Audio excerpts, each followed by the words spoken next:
good day. Welcome to Music Motors and welcome to something special. The 2019 Mini Clubman JCW, John Cooper Works.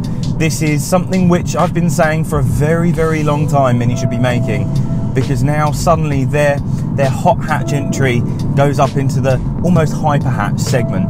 This is something which competes with things like the Golf R, the A35, does it with ease and does it with Mini character. Now this is powered by a 2-litre turbocharged petrol engine, the same 4-cylinder that you will see in things like the new 135i. It's got that all-4 system, BMW system, which I suppose under BMW would probably be branded as X-Drive. But as a result, it means that this has 306 horsepower, 450 newton meters of torque. It gets to 62 in 4.9 or quicker, and actually now has an electronically limited 155 mile an hour top speed. Pretty impressive. So realistically, this is now Mini's offering into that segment, which has been done really well, and I'm really excited to show you. Now, if you spot a random Eat Natural bar, it isn't crap product placement. It's your job to find that Eat Natural bar in this video, comment where you found it, and then basically you can win a month's supply of it, assuming you live in the UK. So yeah, this is the 2019 Mini Clubman John Cooper Works. When you look from the outside point of view with the Clubman, it is a good looking vehicle. So a lot of people kind of don't like the 4-door look when it comes to Minis. They say, well, a Mini's a 3-door, that's how the proportions go. And within reason, I agree with you, because the 3-door JCW, the Cooper JCW, John Cooper Works, that I had a little while ago, good proportions, looks good, looks really Mini. When you see these 4-door Minis on the road, they don't quite look right. The proportions aren't quite there for me. I understand their need in the segment. It's in the same way that I understand why the 500X exists in Fiat. I understand why the 4-door Mini exists, but for me the proportions weren't right. The Clubman is just perfect. It takes the proportions I like at the front end of a Cooper and then just makes it longer and sleeker. So let's start with this.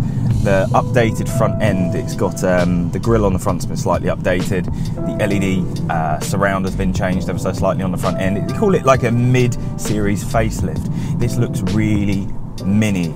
Not bulbous though, it looks really kind of smooth and flowing at the front, really nicely put together. The side profile, unlike the shorter variants, is quite long and sweeping where it needs to be. It gives you the beefier arch impression without actually giving you beefy arches. The back end just looks brilliant. It's my favourite part of the car, aside from the fact you've got barn doors to open, which is cool, if a little bit risky in a car park, because you can open it with the click of a button and there goes your paint job on the rear door. It looks fantastic. It looks really refined and just beautifully put together. I like the aesthetics point of this car. When you come to the alloys, 18-inch standard alloys look the absolute part. You can option in 19s if you want. This one's finished in ruby green, a £750 option, but it looks amazing. Now, depending on what light you see it in, if you see this in really bright light, you'll see this and you'll go, yep, that is definitely, most definitely green. Almost very dark British racing green. It's ruby green. If you don't see it in bright light, you wouldn't be alone in thinking that this is a very dark colour, a very almost black colour, because when it first turned up and it was very dark outside for me, I thought the car was black. Then the light hit it and I went, oh, it's green. And the red stripe, an option, I think a £250 option, finishes it off. It's just got this epic Mini exterior design and it's just fantastic. I love every angle of this car. From the outside, aesthetically, I love it, and it couldn't be more Mini if it tried. And fortunately, because of its longer design language and the fact it is effectively a estate, although realistically you don't get that much more space than a Golf R standard hatch, it almost gives you this sleeper impression. Always fun to go for a bit of an overtake as well in this, because it does it so well.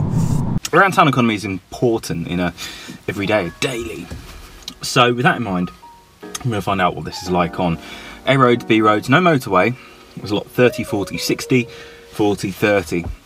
So it's a combined around town run. Whilst this isn't strictly town, it will give you a pretty good idea of what is achievable.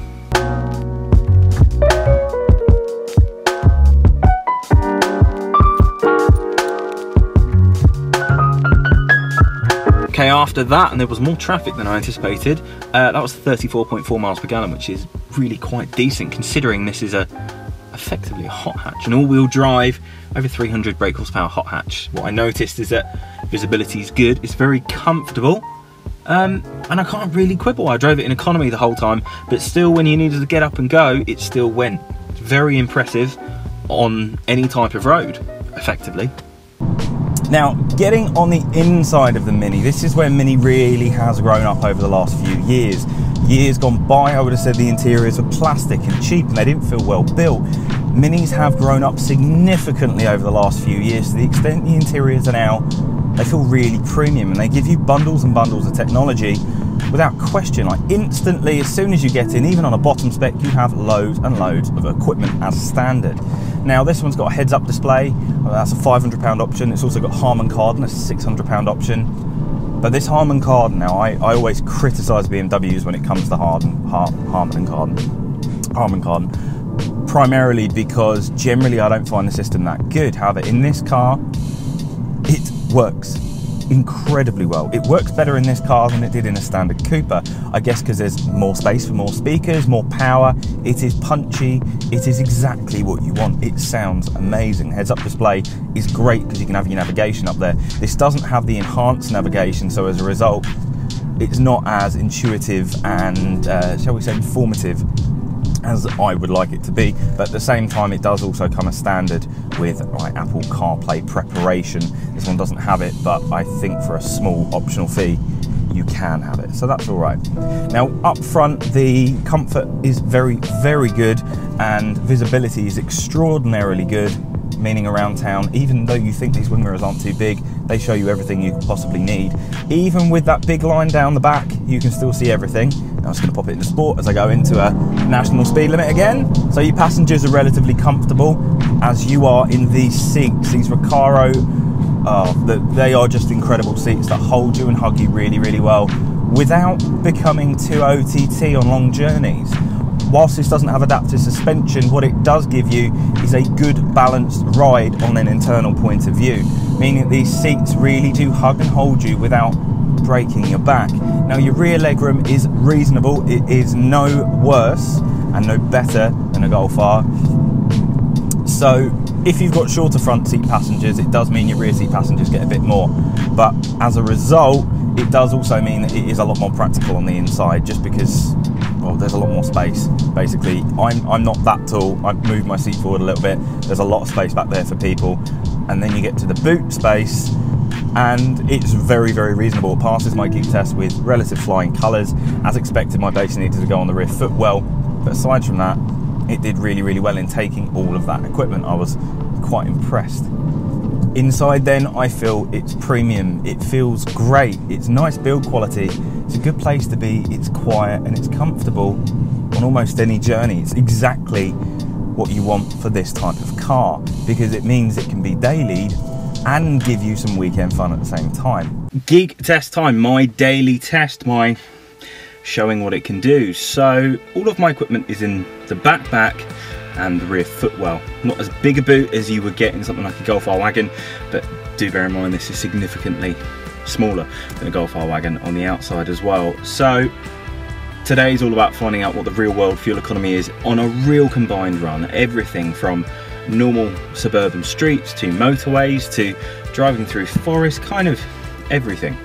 And it's not without putting weight in. There is going to be one part at least anyway, 2 people plus saxophone plus bass plus all my equipment, and seeing what the real world combined fuel economy is, if it's close to what it says on paper or not, we'll find out.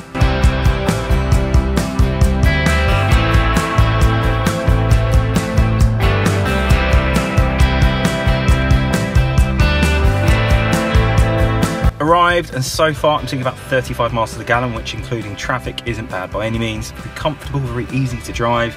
stand still, you know, stop and go traffic, really good job. Now onwards to the gig, and obviously all the equipment's already loaded in. Had to find parking and pay for it. Can you believe paying for parking? Ooh. Onto the gig. Gig done, time for the final part of it, and then I'll tell you the combined fuel economy. I've not given anything really away too heavily. Really, I'll probably be quite surprised because the next leg won't have much traffic in comparison to earlier. So let's get on and see.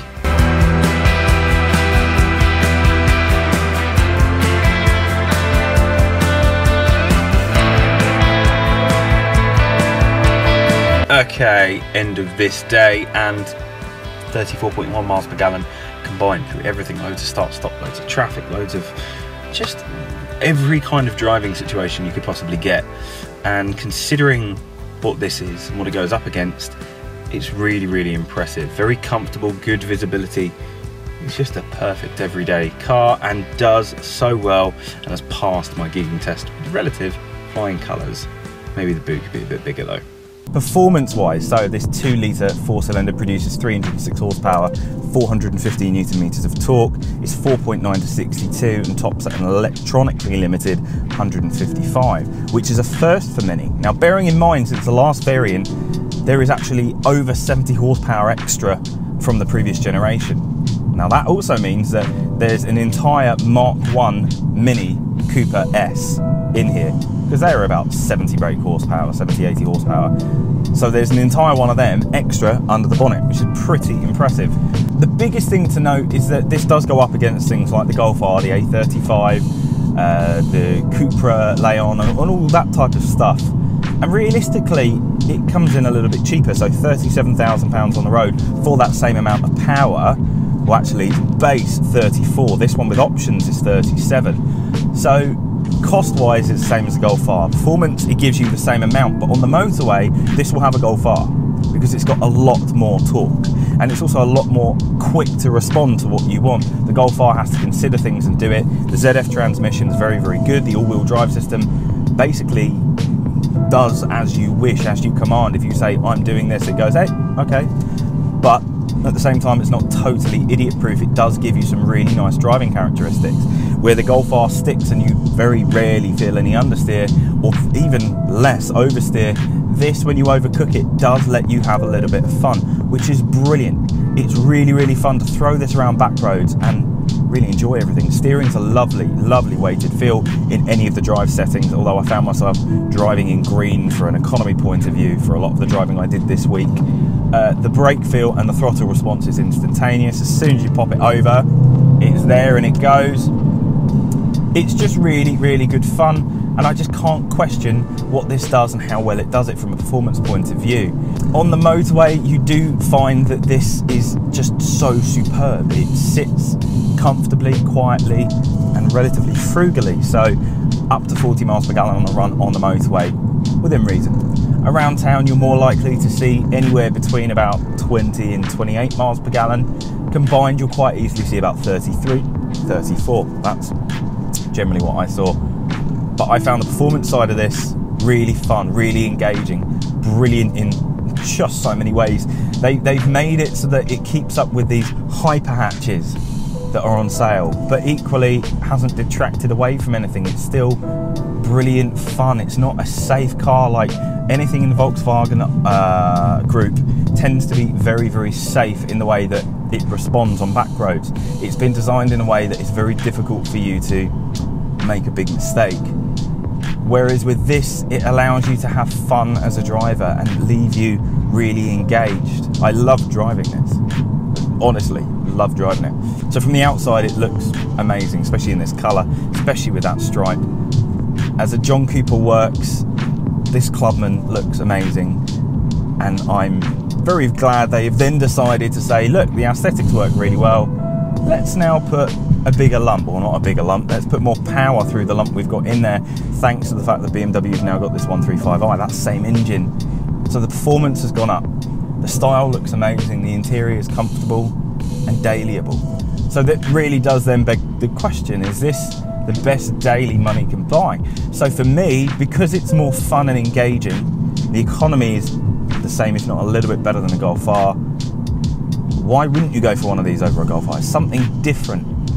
It's something that gives you so much character. Golf Rs, until you've spent some money on them and you've modified them, they don't tend to give you bundles of character. Everyone goes for that standard, you know, £299 a month Golf R, which comes with the, I think they're called like Lapis wheels or Lapis wheels, which is great.